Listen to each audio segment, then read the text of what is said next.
মানুষকে কবর দেওয়ার পর মাটির মধ্যে খেজুর গাছের ডাল লাগালে যতদিন খেজুর গাছের ডাল তাজা থাকবে ততদিন নাকি কবরবাসীর আযাব কম হয়। দেখুন, নবী করিম সাল্লাল্লাহু আলাইহি সাল্লাম একটি কবরে দুটি খেজুর গাছের ডাল গেড়ে দিয়েছিলেন, এটি পাওয়া যায়। কিন্তু নবী সাল্লাল্লাহু আলাইহি সাল্লাম আরও বহু কবর দিয়েছেন এবং তার জীবদ্দশায় বহু মুসলিমের কবর দেওয়া হয়েছে। অন্য কোথাও কিন্তু গাছের ডাল গাড়ার কোনো কথা নেই।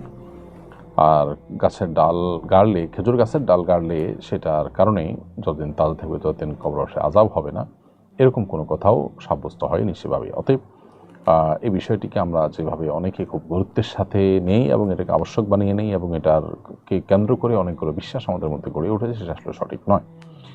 আমার বাবা পরকীয়া করেছেন এবং তার কারণে সংসারে প্রচুর ঝামেলা হচ্ছে। আমরা বিষয়টা জানি, তবে আমাদের কাছে তার পরকীয়ার সরাসরি প্রমাণ নেই। এখন মা বলছেন গোপনে তার কল লিস্ট চেক করতে, এটা করা আমাদের জন্য কতটা জায়েজ হবে? প্রথমত, কারোর মোবাইল চেক করা এটা তাজাসসুস, অর্থাৎ কারোর পেছনে লাগা, ছিদ্রান্বেষণ করা, দোষ আবিষ্কার করার চেষ্টা করা, এটার অন্তর্ভুক্ত। আর আল্লাহ তাআলা আমাদেরকে বলেছেন ওয়ালা তাজাসসু, তোমরা একে অন্যের ছিদ্র অন্বেষণ করবার চেষ্টা করবে না।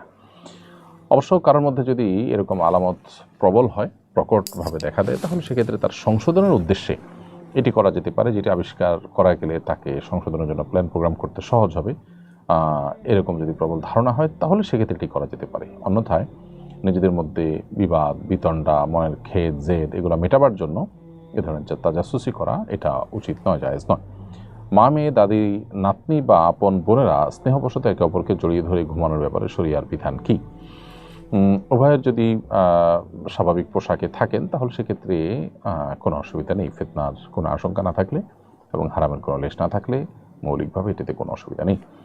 ইমরান লিখেছেন, আমি অনার্স করতে চাচ্ছি, এখন আমি কমার্স ভালো পারি, কমার্স লাইনে কি পড়তে পারবো? কারণ সেখানে হিসাব বিজ্ঞান আছে, হিসাব বিজ্ঞানের সুদ পড়তে হয়, আমার করণীয় কি?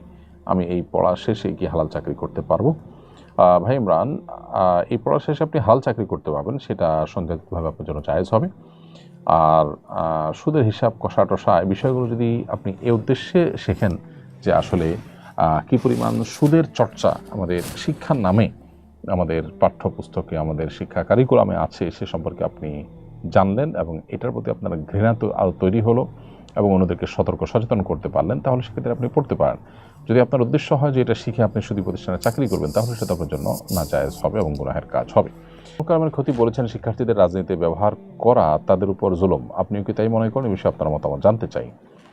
প্রথম কথা হলো যে তিনি যে ব্যবহার শব্দটি বলেছেন, যখনই আমরা এই শব্দের দিকে তাকাবো তখনই তার এই কথা আর সাথে আমরা একমত না হয়ে পারবো না কেউই। যদি কেউ শিক্ষার্থীদেরকে ব্যবহার করে রাজনৈতিক কাজে, অর্থাৎ তাদের নিজেদের স্বার্থ সিদ্ধির জন্য যদি ব্যবহার করে, তাহলে সেক্ষেত্রে সেটা অবশ্যই আপত্তিকর বিষয়। এ নিয়ে তার সাথে দ্বিমত করবার বিশেষ কোনো কারণ আমি দেখি না। আর দ্বিতীয়ত হলো, আমি ব্যক্তিগতভাবে বিভিন্ন যে দলীয় রাজনীতি আছে আমাদের দেশে, প্রচলিত দলীয় রাজনীতির যে অংশ হিসাবে ছাত্র রাজনীতি আছে, লেজুর ভিত্তিক রাজনীতি যেটি, এটিকে আমি ব্যক্তিগতভাবে সমর্থন করি না। এটি না হলে আমাদের শিক্ষাঙ্গনগুলো অনেক নিরাপদ থাকবে, আমাদের শিক্ষার্থীদের জ্ঞান গবেষণা অনেক বেশি অবারিত হবে। একটা অজুহাত দিয়ে মূলত শিক্ষার্থীদের মধ্যে রাজনীতি চর্চা রাখা হয় যে শিক্ষার্থীরা যদি রাজনীতিতে অংশগ্রহণ করে তাহলে সেক্ষেত্রে তারা পরবর্তীতে লিডার হয়ে উঠবে ইত্যাদি ইত্যাদি। দেখুন, এই যে সর্বশেষ যে ফ্যাসিস্ট সরকারকে বিদায় করার জন্য সর্বস্তরের শিক্ষার্থীরা নেতৃত্ব দিয়েছে এবং তাদের আত্মত্যাগ তারা করেছেন এবং তাদের অবদান যে ছিল, এখানে আপনি কি বলবেন? এদের এই অবদান, তাদের আত্মত্যাগ, তাদের অংশগ্রহণ, এর বড় অংশ যারা এটা ছিল, এদের বড় অংশ কিন্তু প্রচলিত রাজনীতির সাথে ন্যূনতম কোনো সম্পর্ক তাদের ছিল না। খুব সীমিত বা অল্প সংখ্যক শিক্ষার্থী হয়তো প্রচলিত রাজনীতির সাথে সম্পর্ক ছিল। তাহলে তারপরও যদি তারা একটা জাতীয় রাজনীতিতে এত বড় ভূমিকা রাখতে পারে, তাহলে বোঝা গেল যে লেজুর ভিত্তিক রাজনীতি, ছাত্র রাজনীতি না থাকলে যে শিক্ষার্থীরা দেশের জন্য কোনো অবদান রাখতে পারবে, এটা বিশ্বাস করি। এটা আমার একান্ত ব্যক্তিগত মত। দেশের কর্তা ব্যক্তিগণ এবং সংশ্লিষ্টরা তারা এই বিষয়ে আমি মনে করি যে তারা যেটা সঠিক, যেটা আমাদের দেশের জন্য কল্যাণকর, সেই বিবেচনা তারা করবেন।